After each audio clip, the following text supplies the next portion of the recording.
Some of you may have already noticed that I am preparing a combined review of Daro and Robotron 202.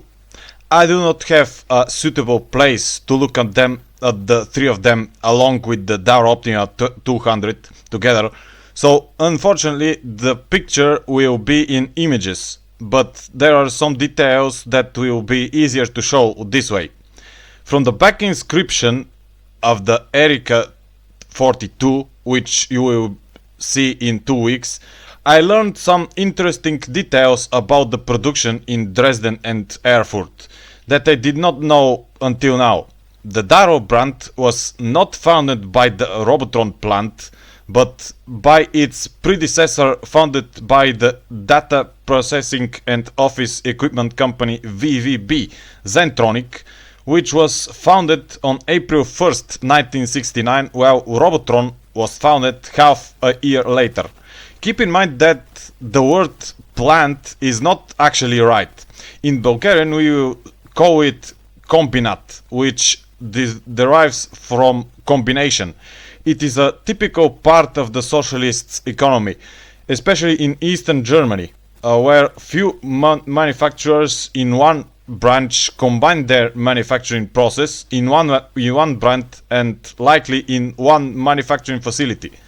Subsequently, the same Daro brand was also used by the Robotron plant, which bought the Erfurt workshop, but not in the early 1970s as I knew until now, but in the 1978, immediately after buying the Zentronic plant. But this does not mean that the Daro Optima 200 is not from the early 70s, as I thought until now with full reason and confirmed by the typewriter database. At first glance, the Erfurt factory and the Daro brand seemed unrelated for the period of the early 70s, but like all the intricate details in the history of the production in Dresden and Erfurt, the Zentronic plant was mainly owned by a company from Erfurt, as well as its management was based there. After all this mess, let's move on to the actual review. To be completely accurate, here are the official data on the years of production for the Model 200 and Model 202. Unfortunately, this table does not make it clear how long the Model 202 was under the Daro brand and when it became Robotron. But based on my personal speculation, I assume that the Daro 202 was not produced in the 1980s. With this long chronological and historical reference, let's move on to the machines themselves.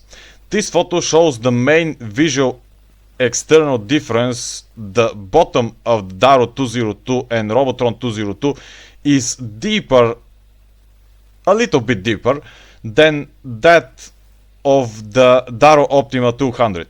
Apart from that, they differ externally only in their colors. The Daro Optima has the beige color inherited from the Optima, which is different from Daro Optima M16, that inherited the deep green from the first generation of M16. The Daro 202 has this interesting and unique dark color that is not used on the other two Daro models, the Daro Optima M16 and Daro 20. The cardboard on the bottom of my Daro 202 is missing, but I have the same one in the basement on the machine with the A3 carriage, which was my first of this family, but it was in non-working condition. Then I used its motor on the Daro Optima 200. The lever for aligning the keyboard mechanism is also out of place on the on my Daro 202, but I have it separately. In every other aspect, the mechanisms are the same. The standard switches with 4 positions for colors, upper, middle and lower ribbon lift, and off lift. On the right disc, switch for pressure positions. On the left, 4 pressure positions. On the carriage, the paper release. On the right, the gear release, as well as through the knob. The line spacing on the left and the 2 release buttons on the left and right.